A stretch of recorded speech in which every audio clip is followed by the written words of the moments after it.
Pilotar Skype é uma droga mesmo. E assim funciona.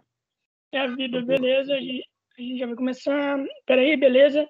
Eu vou me apresentar, depois você se apresenta. E aí, pessoal, bem-vindos ao Vitas Podcast. Meu nome é Lourenço Franzato e hoje estamos aqui com Maurício Narras. Cara, se apresenta pro pessoal. E aí, Lourenço, tudo bem? Pô, bacana estar aqui contigo aí. Eu me chamo Maurício Narras, eu sou fotógrafo, diretor de cena. Tô aí na batalha aí faz um tempo. E bacana aí, tá? Tô aí na batalha aí, na ativa faz um tempo e tô bacana aí bater um papo contigo aí sobre fotografia, sobre cinema, enfim. Valeu, mano. E faz quanto tempo já que você é fotógrafo? Cara, na verdade,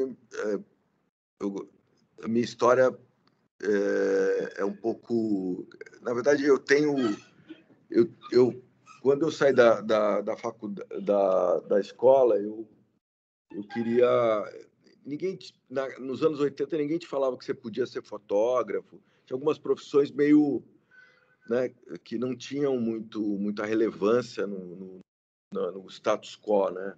Então, não falava que você tinha que ser médico, engenheiro, advogado, aquelas coisas. Eu saí da escola, eu prestei vestibular para medicina, entrei na Santa Casa e fiz 3 anos de Santa Casa. E aí, com 21... fiz 3 anos de faculdade de medicina e eu já gostava de fotografia e já fazia alguns cursos de fotografia. Eu estou contando essa história, você perguntou de quando, mas eu acho que é legal já contar a história inteira para ficar mais fácil, né, de contextualizar, né? Aí Tá certo, você tá certo. Você tá certo. Aí eu estava no 3º ano da Santa Casa e resolvi trancar a matrícula. Eu tinha 21 anos, né? Isso faz com 56, então faz tempo. Faz 35 anos. E aí eu resolvi trancar a matrícula para para viajar e voltar e terminar a faculdade, ser médico, enfim, minha vida estava já traçada, né, cara?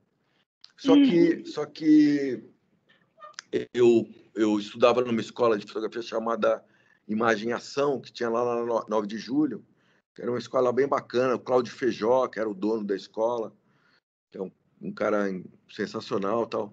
E aí eu ficava lá, né? Eu estava planejando a minha viagem e ficava lá na escola. E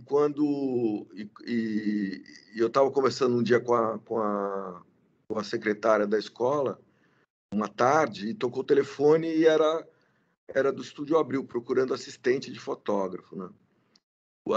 Abril, nos anos 80, não veio até o começo do final dos anos 90, tinha um estúdio fotográfico bem bacana, né? E aí ela, enfim, ouviu, falou, a gente está procurando assistente, desligou e me falou, pô, você tá afim? A primeira pessoa que ela depois desligou era eu que estava na frente dela. Falei, pô, tô sem fazer nada, gosto de fotografia, né? Enquanto eu estou planejando a viagem, eu posso conhecer, né? Enfim, ver esse outro mundo e tal. Mas nenhum momento passou pela minha cabeça largar a faculdade nesse momento. Eu ia terminar, eu estava na metade do curso. E aí quando eu fui para o Estúdio Abril, comecei a trabalhar como assistente lá e, porra, me apaixonei pela história, né, cara? Me apaixonei. Isso foi em 86, março de 86, que eu comecei a trabalhar como assistente do Estúdio Abril. Então, faz 35 anos, né, que eu comecei a trabalhar como assistente, aí eu virei fotógrafo, enfim, aí a medicina ficou para trás, eu não viajei, fiquei como assistente do Estúdio Abril e fiquei quase 10 anos no Estúdio Abril. Depois eu virei fotógrafo no Estúdio Abril, comecei a fotografar e comecei enfim, a minha vida mudou radicalmente, né? Então é muito louco isso, né? Porque eu falo para as pessoas que o acaso me levou para a fotografia, né? Não foi planejado, né? Mas foi a melhor coisa que aconteceu para mim, né? Que legal. Que legal, mano. E normalmente é assim, né, mano? Normalmente a galera sempre entra no acaso, tipo, em profissões não convencionais, né? A galera sempre entra assim, vai lá, acontece alguma coisa, a galera vai lá, entra e começa a virar aquilo, entendeu? E isso é da hora isso. E me diz uma coisa, quando que você começou a fotografar famosos, entendeu? Tipo, quando? Por conta que, pô, Cara, você fica muito famoso, né, mano? Deve ser da cara, hora. é o seguinte, eu gosto muito de fazer retrato, né? Uhum, Eu, eu, enfim, retrato, independente de ser famoso ou não, é um caminho da fotografia que me agrada muito, né? E uhum, eu gosto de pessoas, eu gosto de me relacionar com pessoas, então você tem um contato, uma relação bacana, né? Seja um ilustre desconhecido, seja um famoso, uma celebridade, enfim. E, e eu comecei a trabalhar com o que eu comecei, tem um ramo da fotografia que é o still life, que você trabalha com um objeto, né? Quer dizer, você fotografa objetos, coisas, comida, carro, enfim. E foi aonde eu comecei a aprender fotografia, no still. A gente chama de still. uhum, E no still você aprende muito a trabalhar com luz, né? Então, teve uma escola bacana de luz e tal.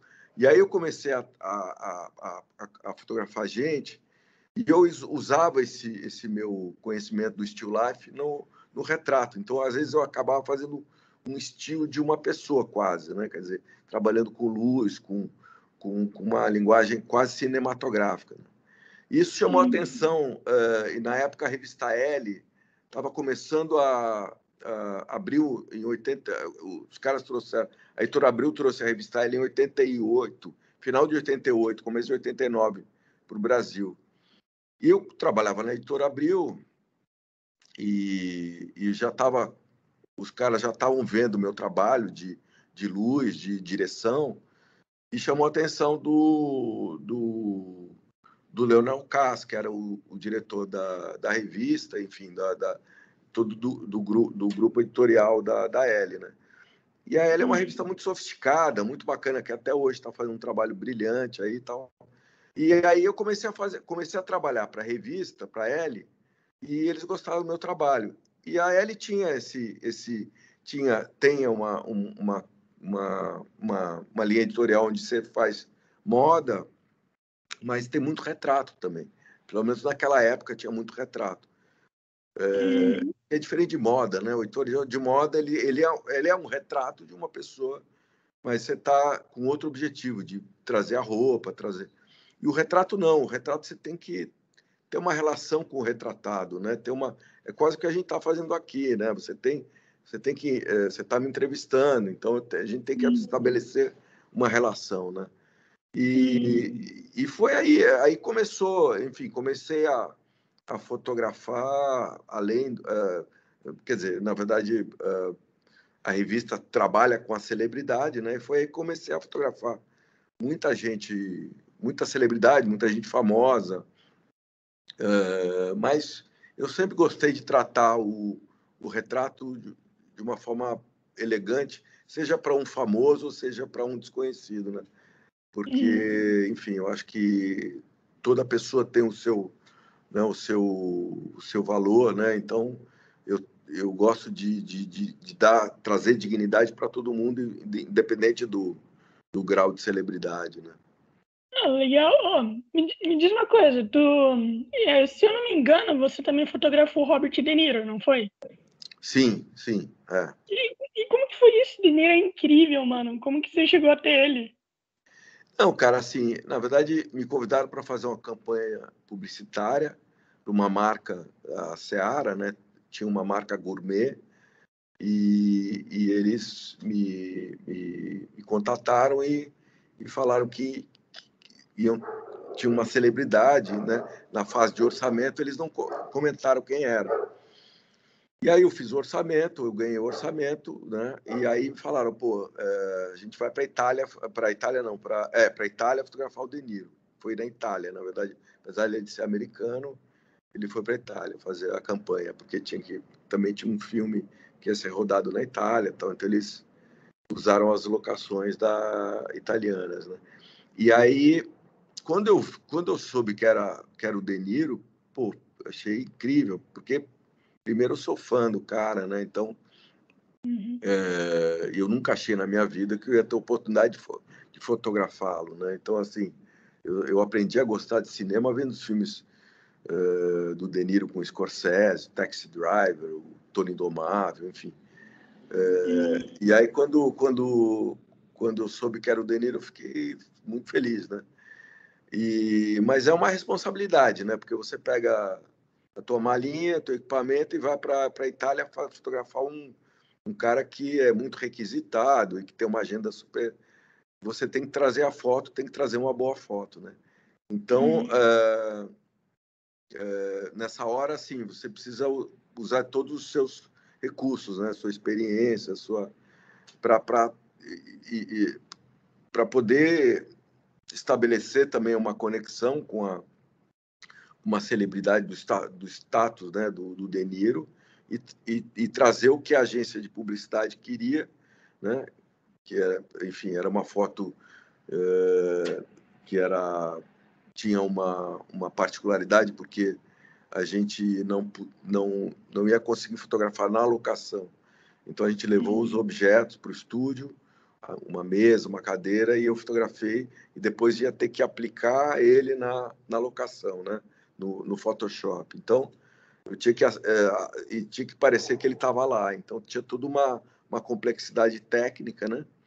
Mas o importante era trazer, né, uma foto boa, um retrato bom do De Niro, né? E foi bem bacana. Eu acho que o trabalho ficou incrível. E eu tive a oportunidade depois, quando terminou o trabalho que eu fui contratado, né, da campanha, eu pedi para ele fazer um retrato para mim, né? Eu queria fazer um retrato para mim. E ele foi super profissional em todo o processo, né? E super amável, super falou: "Não, beleza, cara, vamos fazer". Aí eu fiz um retrato para mim pô, é super bacana, né? Porque é um retrato que é diferente do trabalho que eu fiz para propaganda, tem uma outra relação de luz, mais intimista, tal, e ficou super bacana.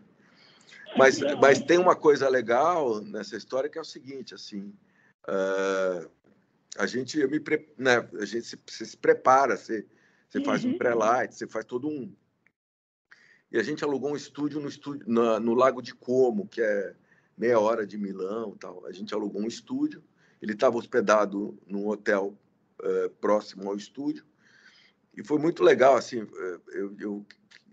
muito interessante, né? Porque tinha um trailer para ele fora do estúdio, onde ele ia servir de camarim, de espaço para ele descansar. E eu estava lá no estúdio, já estava tudo pronto, né? Chegou o assistente dele e falou: "Olha, o De Niro chegou, queria te conhecer, ver os layouts". Né? E é muito louco, né? Porque uma celebridade desse calibre, né? Você sempre é engraçado, né? Porque você tá, apesar de que eu tenho uma outra relação, eu acho que é todo mundo igual no final das contas, e ele faz o trabalho, se destacou por esse trabalho, mas mesmo assim é sempre meio surreal, né? Porque aí ela falou assim: "Ó, ele tá no trailer, quer falar com você". Eu bati na porta do trailer, aí eu abri a porta, e aí veio um senhorzinho, né? Porque ele tá com mais de 70 anos, tá? Olhei assim, né, cara? Foi engraçada essa sensação, né? De você ver o cara, assim, que na verdade você vê no filme é uma outra coisa, né? E ao vivo, assim, né? Te dá né? Você fala, pô, é uma pessoa como outra qualquer que é um senhorzinho e tal. E ele foi super profissional, super bacana e tal. Mas foi uma história, foi uma experiência muito, muito legal. Muito legal. Que legal. Oh, tu sabe falar inglês, mano? Tu sabe falar inglês fluentemente ou não? Eu falo inglês bem, falo inglês bem. Eu tenho, quer dizer, não é um inglês fluente, mas eu me viro super bem. Aprendi a falar inglês no cinema, né? Eu não gostava de ler legenda, né? Então, eu gostava e eu aprendi assim, às vezes eu ouvia o cara falando uma palavra, não entendia. Se eu tivesse no DVD, eu parava, na época que era DVD, né? Eu parava o filme e procurava. Então, assim, eu aprendi muito no ouvido também. Mas eu estudei inglês, fiz curso. Mas me virei Uhum. bem, assim, foi tranquilo nessa parte. Cara, tem, tipo assim, sempre quando eu vou chamar alguém, né, a galera pode mandar pergunta e tudo mais, né? E eu faço as perguntas, tipo assim, no meio do podcast e tal, mesmo, porque, mano, é muito chato ficar perguntando no final, daí acumula pergunta. Não, tranquilo. É horrível. E daí um cara, né, ele é fotógrafo e ele perguntou em quem você se inspira pra fazer as Cara, fotos. assim, eu gosto muito do trabalho do Irving Penn, que é um fotógrafo americano que já faleceu também. São dois fotógrafos que eu admiro muito, o Richard Avedon e o Irving Penn. São dois fotógrafos que fizeram, que inauguraram um estilo de fotografia dos anos 40, 50, e foram bem longevos, né? Os dois viveram até quase 90 anos, tal, e fizeram e, e trabalhavam muito bem com a direção, muito bem com celebridade, muito bem com luz, né? Fotógrafos muito versáteis, né? Então são caras que me inspiraram bastante. Tem um outro cara que é o Albert Watson, que eu gosto muito do trabalho dele. Então, se você olhar esses três fotógrafos, são fotógrafos com características bem semelhantes, né? Porque eles gostam também de trabalhar, de esculpir com a luz, né? Então, isso foi uma coisa que eu bebi muito nessa fonte, né? Agora, tem uma infinidade de fotógrafos que têm trabalhos incríveis, né? A fotografia, ela enfim, é amplo, né? O leque é amplo. Mas esses três exemplos são caras que me marcaram, assim, na É, profissão. que legal. Depois você me passa os nomes, que daí eu vou pesquisar um pouquinho sobre eles Legal, aí. claro, claro. Uhum. E, aliás, como é que você, por exemplo, você fotografa muita menina e tudo mais, né? Como é que você faz para elas se sentirem confortáveis, né? Por conta que tem, né? Tem pessoa que não se sente confortável e tudo mais. Então, como é que faz? Cara, eu acho assim, você tem que você tem que tentar estabelecer uma conexão. Antes de começar o ensaio no camarim, você começar a conversar, né? Entender quem é essa pessoa, se é uma modelo, tentar trocar uma ideia, né? Enfim, estabelecer essa conexão é super importante para você, na hora do ensaio, já ter uma certa afinidade, né, com a pessoa. E Uhum. assim, o importante é você, se é uma modelo iniciante, por exemplo, uma new face, né, que a gente chama, o legal, bacana é você tentar criar, passar confiança, né, para a pessoa, né, tentar deixá-la bem relaxada e tentar mostrar que tentar direcionar o melhor possível, né, para que ela não fique insegura, né, no set. Às vezes eu fotografo pessoas que não são modelos também. Você tem que criar essa conexão. Eu acho que ela é fundamental, né, para não existir algum ruído na hora do ensaio, né? Uhum. Por exemplo, mano, se eu quisesse virar fotógrafo e eu pegasse o meu tablet aqui e saísse para fotografar, você acha que iria dar bom? Tem como ser fotógrafo com tablet e tudo mais? Ou é tipo. Cara, eu vou te falar assim, eu sou da geração, eu comecei a fotografar no analógico, né? Então, Uhum. na época era filme, era negativo, cromo, né? Naquela época, para você ser fotógrafo, tinha que ter uma escola, entendeu? Você tinha que ter uma... Ou seja, e naquela época não existiam escolas de fotografia, a não ser essas escolas, como eu falei, a Imagem e Ação, a Focus, né? Algumas, mas não existia faculdade de fotografia, não existia faculdade de fotografia. A faculdade veio depois, né? Então, assim, o melhor caminho para você, eu até hoje acredito nisso, que o melhor caminho para você virar um bom fotógrafo é ser assistente de um fotógrafo que você admira, né? Então, se você gosta de fotografar carro, por exemplo, você fala, pô, escolhe, acha um cara fudido de carro, fala, meu, eu quero você ser assistente desse cara, ou fotografar moda, ou fotografar, entendeu? Esse é o caminho que eu acho até mais longo um pouco, mas é o caminho que eu recomendo, porque é difícil, né? Você aprende muito na osmose, por osmose, você aprende a técnica, você aprende... E falando principalmente na época do analógico, era fundamental você ter essa escola, né? Esse caminho. Quando o digital apareceu, eu virei digital em 2005, né? Faz 16 anos que eu sou digital, né? O digital ele teve dois aspectos, né? Um, ele democratizou a fotografia, né? Ou seja, você, entre aspas, né, ficou mais fácil ser fotógrafo. Porque quando você trabalhava com cromo, principalmente, né? Se você errasse meio ponto, errasse a fotometragem, você quebrava a cara, você não entregava o trabalho. Então, a responsabilidade era muito grande. Então, você não podia entregar um trabalho para um fotógrafo que não tivesse uma experiência, porque você podia perder o cliente podia perder o trabalho, né? Então, só que no digital a tua possibilidade de errar é menor, porque hoje, enfim, você vê o material que você está fotografando, você vê na hora, então você tem uma série de questões aí.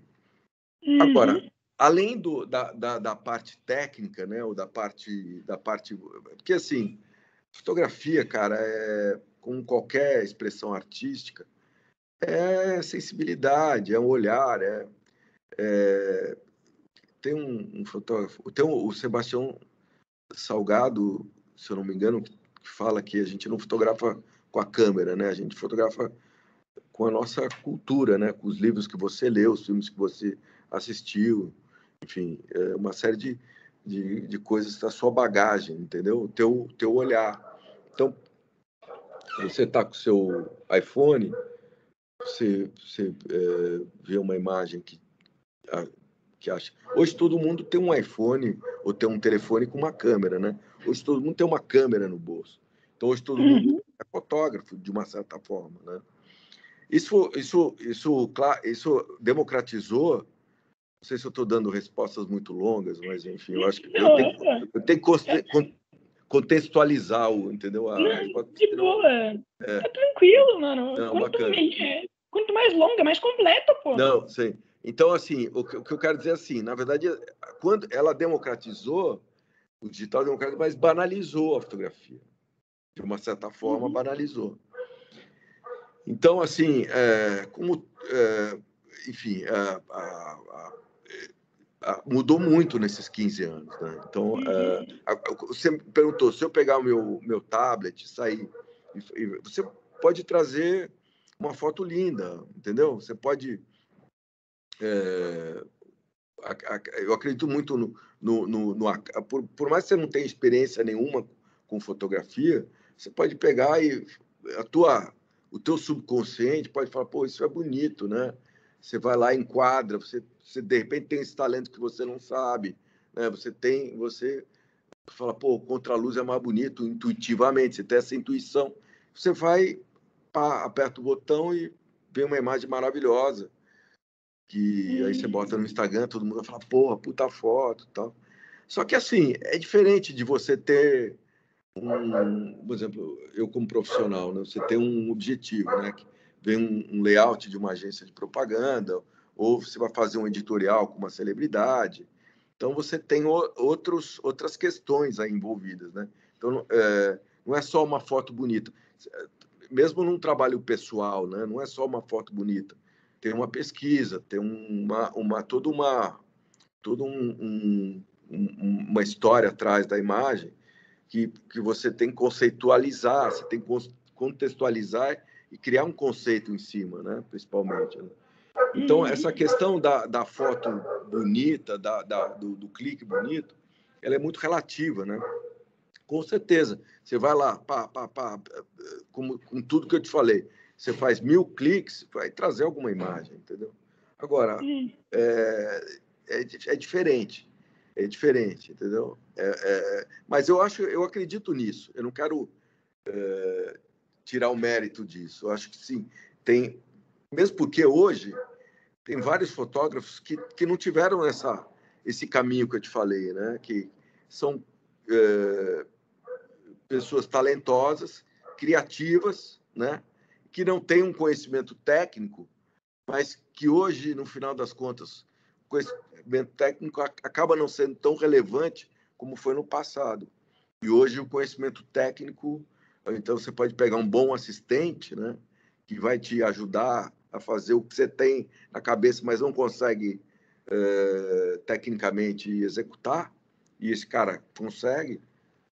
Então, no final das contas, a criatividade, a inventividade dessa pessoa vai valer muito mais do que, enfim, às vezes o cara pode ser um puta assistente, ficar 5 anos com um fotógrafo trabalhando com assistente e não tem essa criatividade, essa intuição, então isso hoje é muito relativo. Uhum. Eu acredito que o quê? A maioria das pessoas novas, elas, tipo assim, elas todas tiram as fotos que elas tiram, mas por conta dos filmes. Por exemplo, quando tu vai pegar um ângulo, como que tu sabe o ângulo perfeito? Por quê? Inspiração nos filmes, nas fotografias que os filmes têm. Só por isso. Daí a galera fala, pô, esse ângulo aqui tá bom, por conta que eu vi em tal filme, eu adorei esse ângulo naquele filme. Então eu vou lá, vou tirar nesse ângulo aqui. O que tu acha? Tu acha que eu tô falando Não, cara, eu acho que você está falando uma coisa interessante, mas de uma outra forma. Eu acho que eu te falei, da intuição, quer dizer, essa tua bagagem, né? Porque tudo é referência, né? Então, assim, porra, eu estudo até hoje, eu aprendo até hoje, entendeu? Então, assim, eu faço curso de filosofia, eu faço curso de arte, entendeu? Porque tudo isso é informação, é bagagem, aí você ler um texto, às vezes, ou ler um livro que te traz uma imagem, né? Você pega o filósofo Bergson, por exemplo, que é um filósofo que fala muito da memória, né?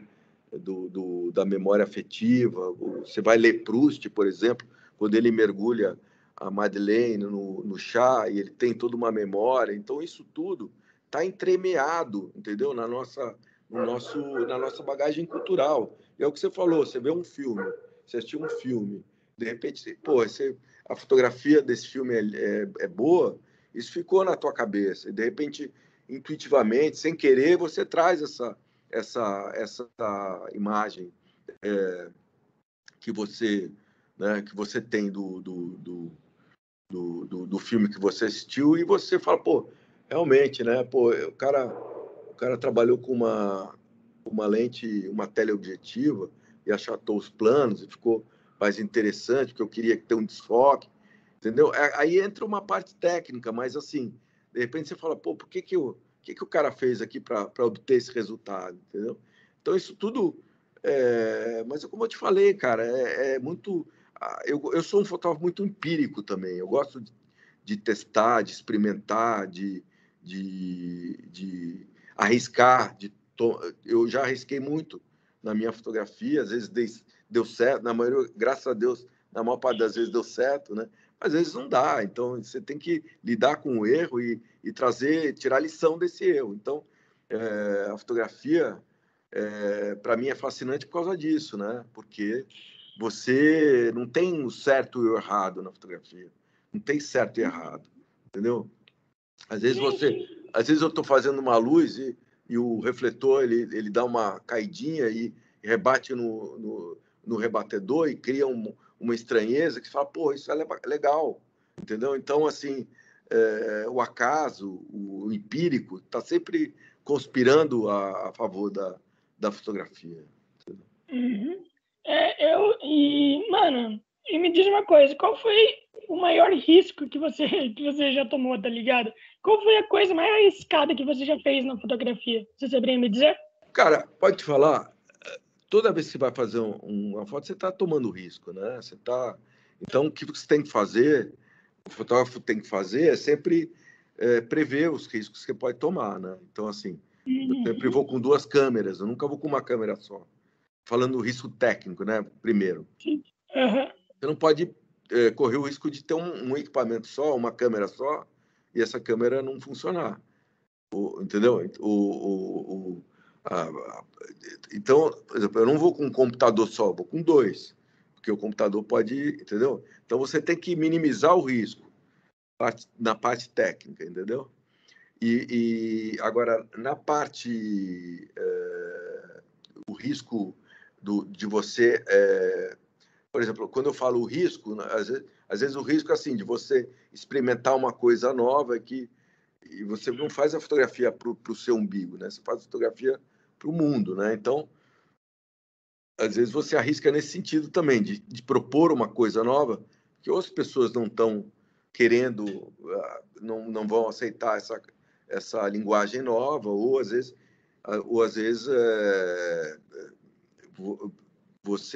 o cara fala, porra, isso muda uma perspectiva. Então, assim, esse é um risco, esse é um outro risco. É o risco de você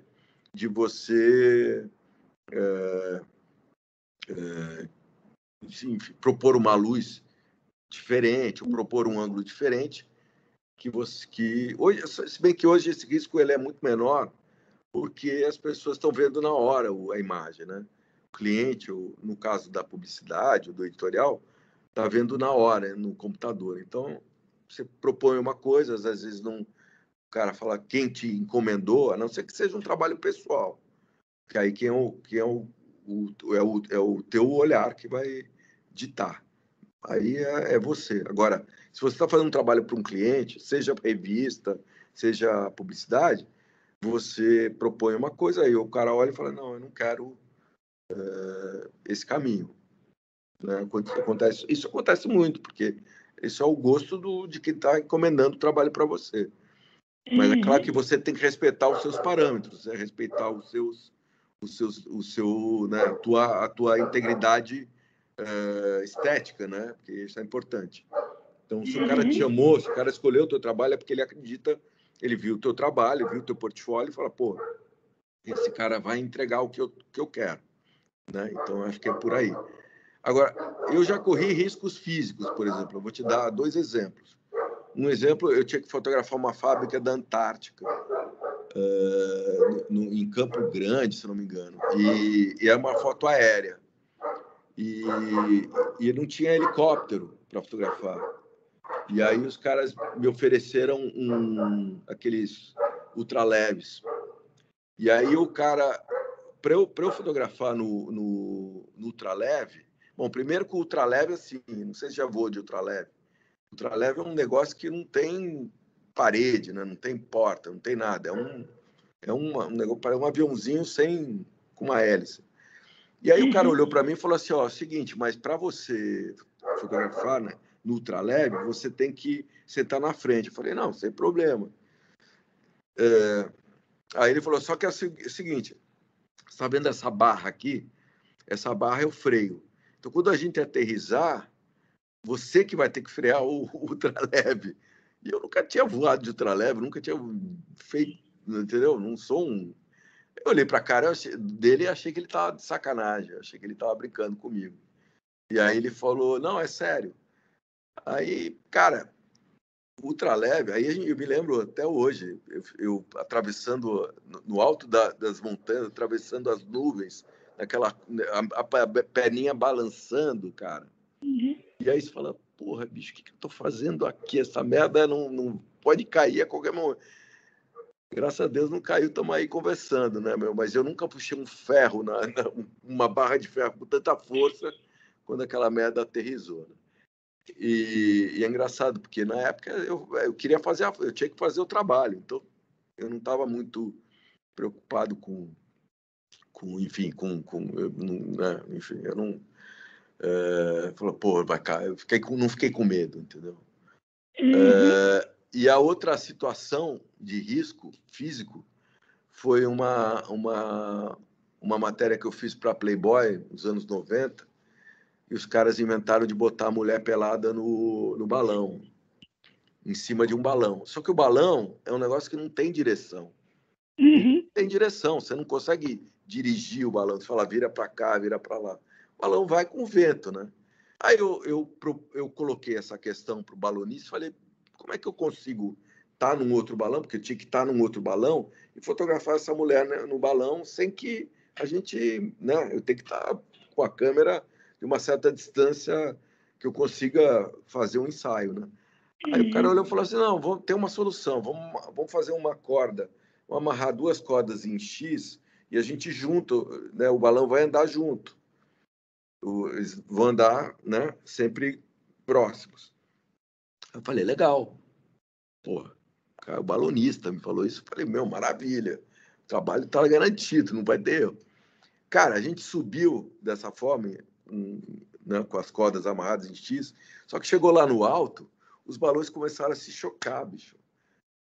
Começaram a se bater.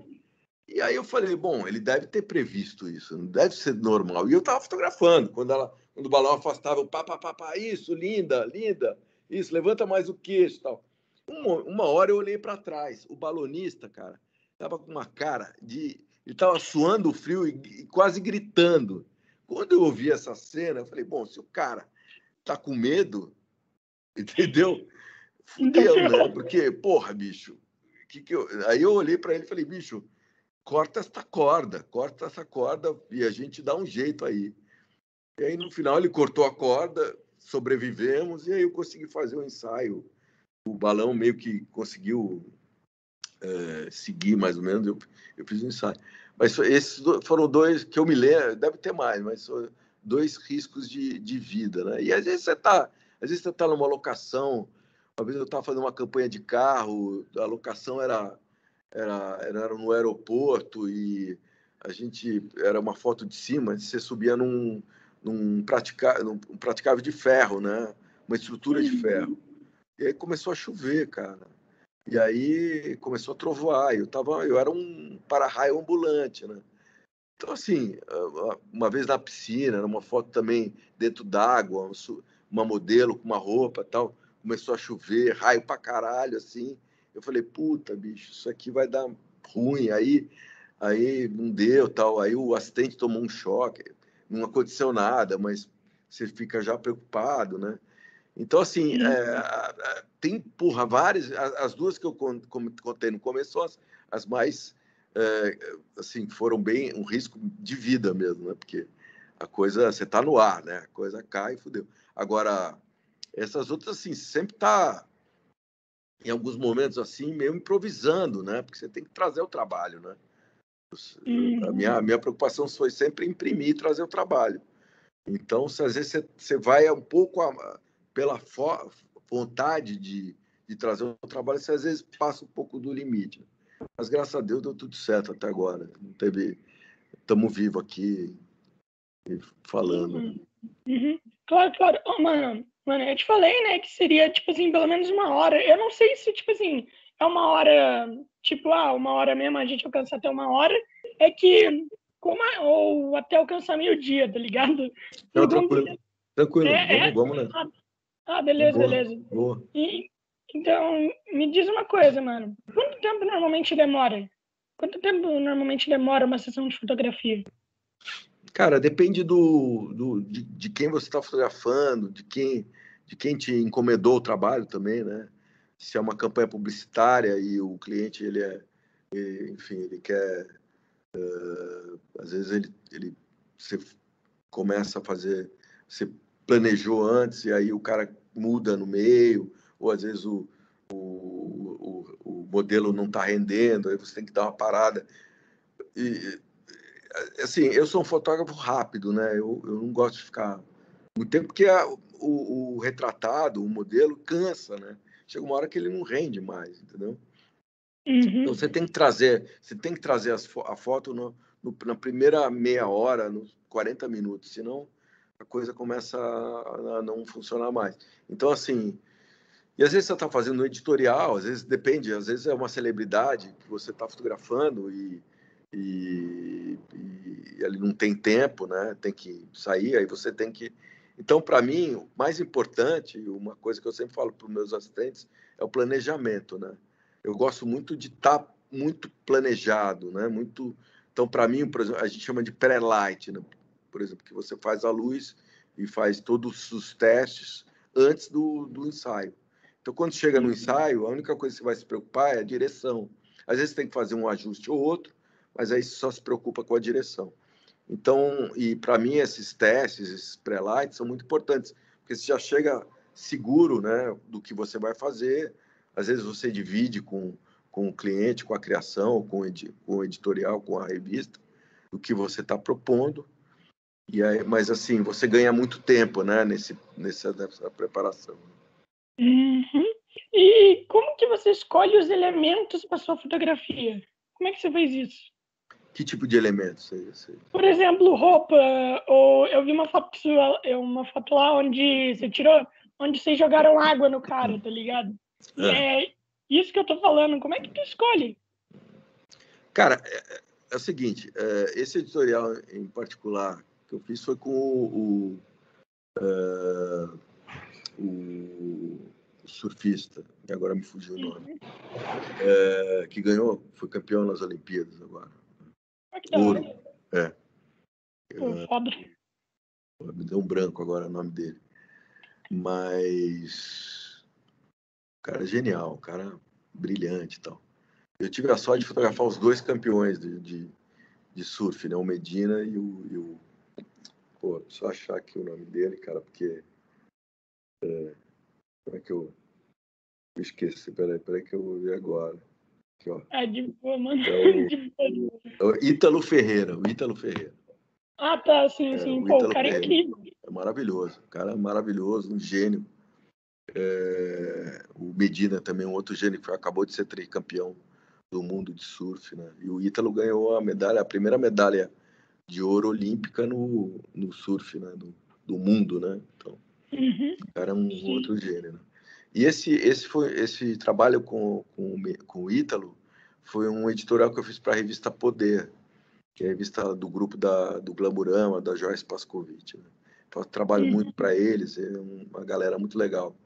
E a ideia, como ele é surfista, né, a água, né, era um elemento que eu queria usar a água, né. E aí eu tive essa ideia de usar o elemento água. E aí o que acontece? Num editorial como esse, você tem um stylist, né? O stylist o que é? A pessoa que vai trazer os figurinos para você, né? Que vai conceituar o figurino, né? Porque não é só pegar uma roupa e botar no cara. Você tem que entender a história que você quer contar, você tem que a história que a revista quer contar, no caso, e o que eu quero transmitir com as imagens. Então, isso é a gente faz um brainstorm, né? Um papo para trazer o melhor possível. Então, assim, a gente é sempre é dessa forma, dependendo do trabalho que você vai fazer, existe essa pessoa que é a stylist que vai, ou o stylist, que vai fazer essa pesquisa de figurino, de mood, né? Mas tudo alinhado com a criação, no caso da publicidade, ou com a revista, no caso do editorial, né? Para gente. Então, assim, não, isso é um trabalho, eu costumo dizer assim, é um trabalho muito colaborativo, cara. Assim, você precisa de uma equipe muito boa do teu lado sempre para você imprimir um trabalho legal. Então, assim, você não faz nada sozinho nessa profissão, né? Seja na fotografia ou seja no cinema, né? É um trabalho muito colaborativo e você precisa de muitos talentos para que o trabalho fique especial. Perguntaram aqui também qual é a melhor câmera que tem para poder tirar foto. Você saberia Cara, responder? essa é uma pergunta muito complicada de responder, porque assim, não existe a melhor câmera, né? Na época do filme, também faziam essa pergunta, qual é o melhor filme e tal. Não existe o melhor filme, não existe a melhor câmera. Tem gente que fotografa com iPhone, né? E faz imagens incríveis, entendeu? Então, assim, não é um mandatório você falar, pô, eu preciso de uma câmera com X megapixels, entendeu? Então, assim, primeiro, eu acho que assim, você tem que entender o que teu orçamento permite, né? porque as câmeras são caras e quanto mais próximo do lançamento o preço é maior. Mas, assim, eu posso falar com o que eu trabalho. Eu trabalho com Canon, com o sistema da Canon, com a 5DS de 50 megapixels e o sistema Phase One, que é um sistema é um back digital que tem uma câmera também. Eu tenho um back de 150 megapixels, que não, assim, é um monstro, né? Mas, assim, às vezes você precisa às vezes no trabalho profissional, às vezes você precisa entregar um arquivo grande, porque o cara vai fazer uma empena, alguma coisa assim, que você precisa de qualidade. Ou você vai cropar uma foto, enfim. Então você precisa de qualidade. E não é só qualidade de megapixel, tem qualidade, aí tecnicamente falando, assim, de contraste de cor, enfim, de latitude, uma série de coisas que no final a tecnologia está cada vez mais se desenvolvendo, né? Agora, assim, são equipamentos caros, né? Que, enfim, às vezes não tenha, às vezes para certos trabalhos não são necessários, não é necessário você ter uma coisa muito absurda. Mas é o que eu te falei, assim, um iPhone, hoje os iPhones estão com uma ótica, né, muito sofisticada, então. Mas assim, e eu tenho também uma Sony A7S que eu uso mais para filme, né? Eu gosto muito da Canon, da ótica da Canon. Eu gosto muito da Leica também, que é um equipamento também mais icônico, né? Uma câmera mais icônica, mas também é muito cara. Então, assim, agora,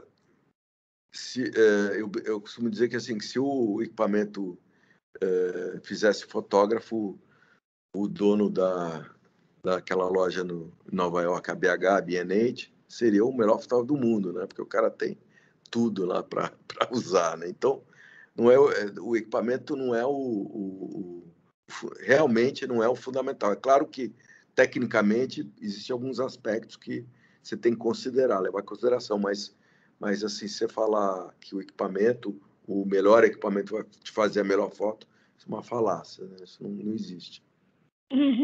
Bom, mas a Canon foi as melhores câmeras que tem, né?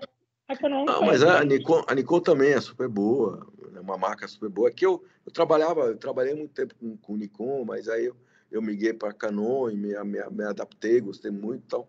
E é um equipamento maravilhoso, mas a Nikon também é super bacana, a Sony é super bacana, a Fuji está lançando câmeras bem legais e para fotografia também, com preço até mais acessível. Tem uma Fuji de 100 megapixels hoje que tá um preço muito menor do equipamento da Phase One.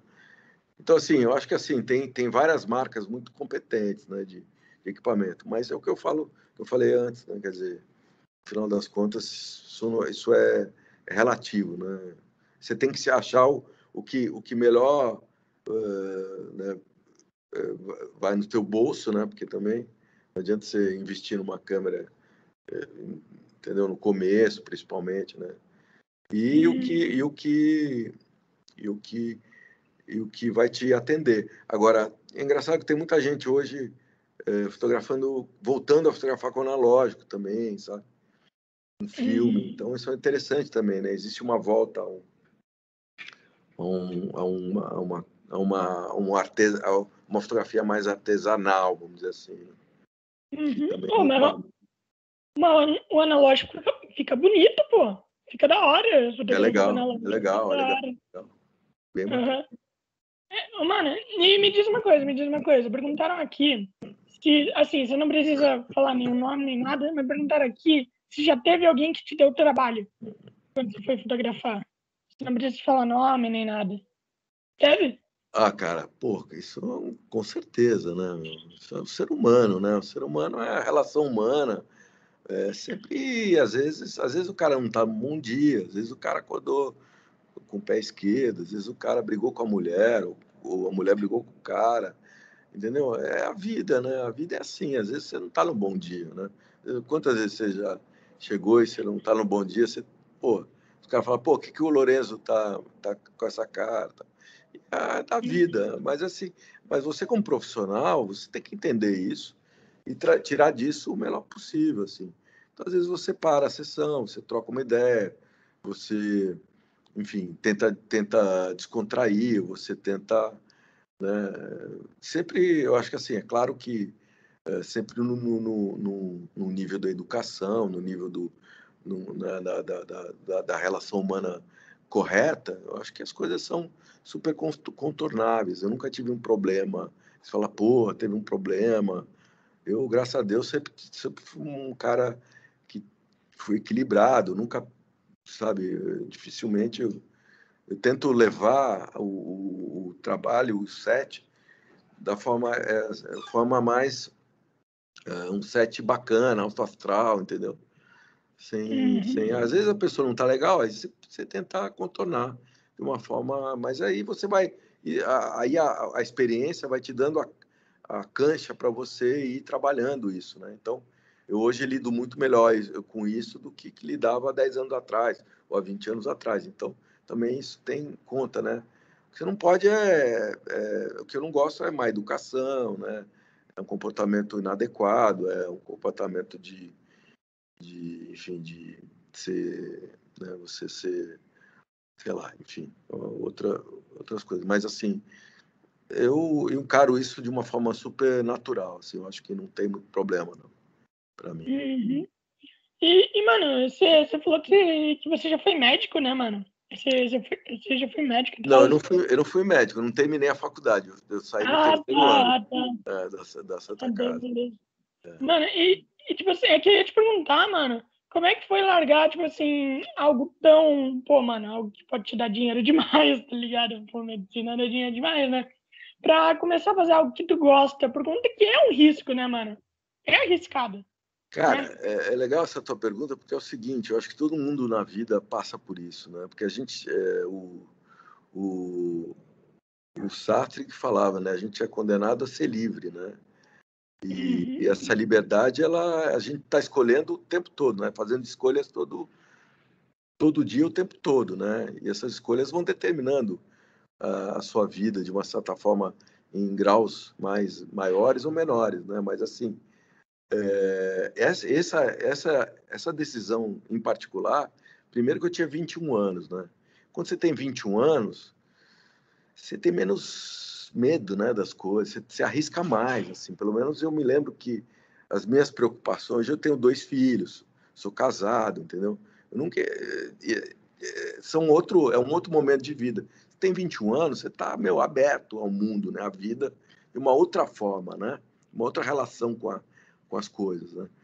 Eu, segundo, eu nunca tive problema com trabalho, medo de trabalho, né? Meu pai tinha loja, faleceu muito cedo, com 48 anos de idade, mas ele era comerciante lá na 25 de março. Eu sou descendente de árabe e tal. E os caras sempre trabalharam, os caras vieram da Síria, malandro, de navio, velho. Não meu pai, meus avós, né? Não, Vieram da Síria de navio, entendeu? Saíram de Homs na Síria e vieram de navio, ficaram 3 meses no navio comendo macarrão na terceira classe, chegaram aqui, não falavam português, foram e construíram, sabe, uma vida, um império. 25 de março, antes, né? No passado, era os árabes que construíram, né? Então, os caras, meu, sempre tiveram muito culhão, né, para fazer as coisas. E meu pai passou isso para mim, minha mãe, enfim. Então nunca tive medo de trabalho, nunca tive medo enfim, de botar as caras, né? E assim, uma terceira coisa que eu acho, cara, que qualquer profissão ela tem o seu risco, entendeu? Então assim, eu não acho que existem médicos muito bem sucedidos. É igual você falar jogador de futebol. Porra, quantos Neymar tem, né? Que ganha essa puta grana? Tem 99,9% não ganha dinheiro. O Neymar fala, pô, quero ganhar dinheiro e ser jogador. E muito médico também. Tem muito médico que, que ganha muita grana e tem muito médico que não ganha tanta grana assim. Apesar de ser uma profissão muito nobre e muito bacana, né? Então, assim, eu acho que em qualquer profissão tem isso, né? Pensando, mas em nenhum momento eu fui para a fotografia pensando na grana, principalmente aos 21 anos de idade. Eu queria seguir o meu tesão, né? O meu tesão porra, quando eu entrei lá no Estúdio Abril a primeira vez, eu me lembro que, porra, falei, caralho, é isso que eu quero fazer da minha vida, eu acho. Pô, fiquei fascinado com aquilo. E aquilo, claro que foi difícil para minha família entender no começo, né? Foi complicado. Tinha primo meu que vinha com cartão de psiquiatra, né? Pô, vai procurar esse meu amigo, entendeu? Para te ajudar. Porque, bicho, os caras achavam que eu tava louco, né? Que o cara, pô, o cara tá no terceiro ano da faculdade de medicina, vai largar a faculdade para ser assistente fotógrafo, entendeu? Porque você não chega, eu não cheguei fotógrafo, né? Eu fui trabalhar como assistente fotógrafo, entendeu? E fiquei 4, 5 anos como assistente. Então, assim, você já não começa, você começa bem de baixo. Então, a relação foi bem complicada mesmo, né? Vários amigos meus vieram conversar comigo, acharam que eu estava enfim, que eu estava errado, né? Hoje todo mundo paga um pau, mas naquela época os caras ficavam preocupados. E, pô, eram pessoas que gostavam de mim e pessoas que tinham preocupação. Mas tem um barulho agora. É a moto. Cara, ô, tá tudo fechado aqui, mano. Ainda dá para ouvir. Sério. Mas é isso, cara. Assim, foi um risco, mas é um risco que eu não calculei, não me joguei, cara. Me joguei nesse risco e deu certo. Mas eu acredito, eu acho que as pessoas têm que seguir o tesão mesmo. Se você for racionalizar muito a vida, você acaba ficando na linha da mediocridade. Aí é eu acho que para mim não funciona.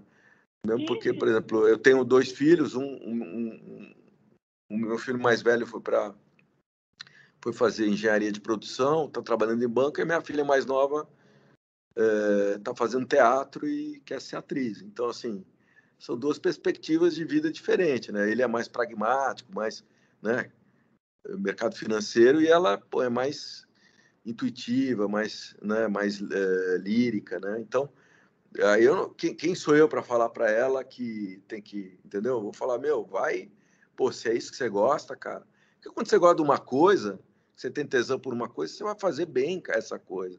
Você vai se dedicar a essa coisa. É o que eu falo também, não adianta complicar assim, porque, cara, eu sempre trabalhei, é muita transpiração mesmo, entendeu?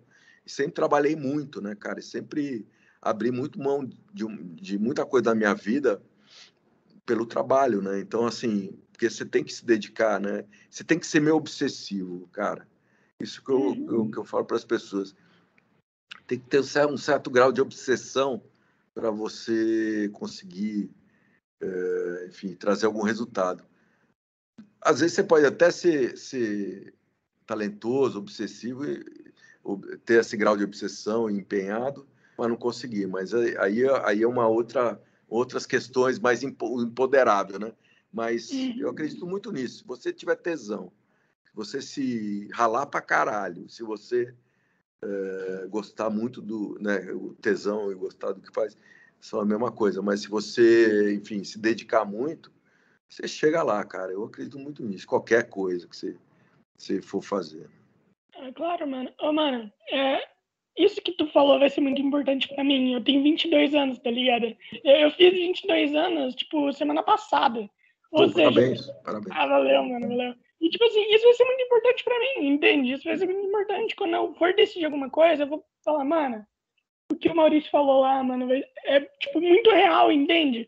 Por conta que eu fico naquela coisa, pô, mano, eu quero fazer algo que me dê muito dinheiro, mas não sei se eu vou gostar, sabe? Eu não sei se eu vou curtir nada. Cara, eu acho assim, eu acho que tem uma terceira coisa que eu ia falar, que também você tem que estudar muito, cara. Não pode parar de estudar. Não estudar tô falando de faculdade ou escola, mas estudar no sentido assim, tem que ver muito filme, tem que ler muito livro, tem que, enfim, fazer alguns cursos que você acha, pô, que bacana, né, dentro da tua área de tesão, entendeu? Porque também isso tudo é bagagem, é substrato, é referência, entendeu?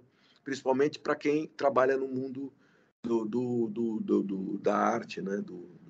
mais conceitual, mais subjetivo, né? Então, pô, que legal que você está falando isso, porque é isso aí, cara, assim, você tem que acreditar, mas não adianta você falar, pô, quero ser fotógrafo, aí não tirar a bunda da cadeira, entendeu? É complicado, cara, assim, mas, assim, tem um lado... eu tenho 2 assistentes, né? O Vitor e a Verônica. E os caras, estão aí, ralando, são jovens e estão aprendendo. Só que, assim, às vezes tem que trabalhar à noite, final de semana, entendeu? Não tem, né? Às vezes as coisas é muito exaustiva, muito... mas, assim, não tem muita fórmula mágica, entendeu? Não tem né? Você fala, pô, tem que tirar a bunda da cadeira, né, velho? Não tem erro. Uhum. Né? Mano, então é isso. A gente vai acabar por aqui. Tudo bem pra você? Tá tranquilo? Claro. Cara, muito obrigado por ter participado. Eu espero que você tenha gostado, né, Eu mano? gostei, cara. Você é um cara bem bacana.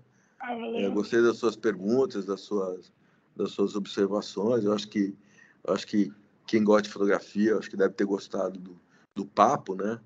Porque é a minha história, né? A minha bagagem, né? Eu acho que é importante passar isso para a galera, né?